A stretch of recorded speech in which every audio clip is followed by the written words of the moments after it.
আজ 22শে শ্রাবণ, বিশ্বকবি রবীন্দ্রনাথ ঠাকুরের 84তম প্রয়াণ দিবস। সেই উপলক্ষে উমাকান্ত প্রাক্তনী ছাত্রদের পক্ষ থেকে উমাকান্ত একাডেমিতে রবীন্দ্র স্মরণের আয়োজন করা হয়েছিল।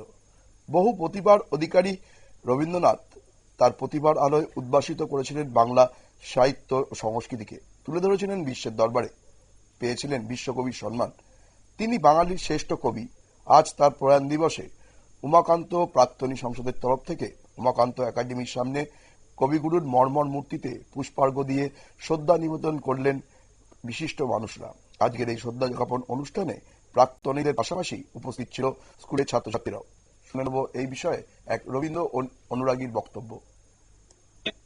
সালে এই দিনেই তিনি প্রয়াত হয়েছিলেন। ইংরেজি তারিখটা অনেক সময় 7, 8, 6 আগস্ট এরকম থাকে। আমরা প্রতি বছর 22শে শ্রাবণ আমরা এখানে কবিগুরুর মূর্তি আমরা স্থাপনা করেছি উমাকান্ত একাডেমি অ্যালামনি থেকে। এই মূর্তির পাদদেশে প্রতি বছর আমরা পুষ্প নিবেদন করি, এবছরও করলাম। একদমই খুব বৃষ্টি স্নাত একটা অবস্থার মধ্যে আমরা নিবেদন করলাম এবং আমাদের একজন ম্যাডাম 2 লাইন গাইলেনও। এটাই আমাদের আজকের দিনের রবি ঠাকুরের প্রতি আমাদের শ্রদ্ধা। এবং একই সঙ্গে আমরা আজকে এখানে কয়েকটি বৃক্ষরোপণ করব 22শে শ্রাবণকে মাথায় রেখে।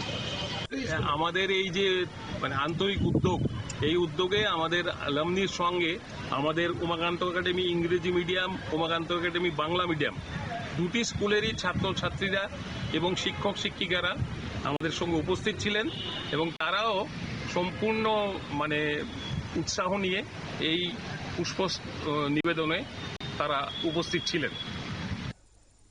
বৃষ্টিকে উপেক্ষা করেও আজকের কবি স্মরণ করলেন প্রাক্তনীরা এবং উমানন্দ ইংরাজি এবং বাংলা মিডিয়ামের ছাত্রছাত্রীরা।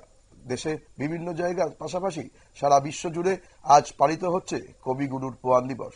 সবাই শ্রদ্ধা জানাচ্ছেন বাঙালির এই বিশ্বকবিকে। নজর রাখবো পরবর্তী খবরের দিকে।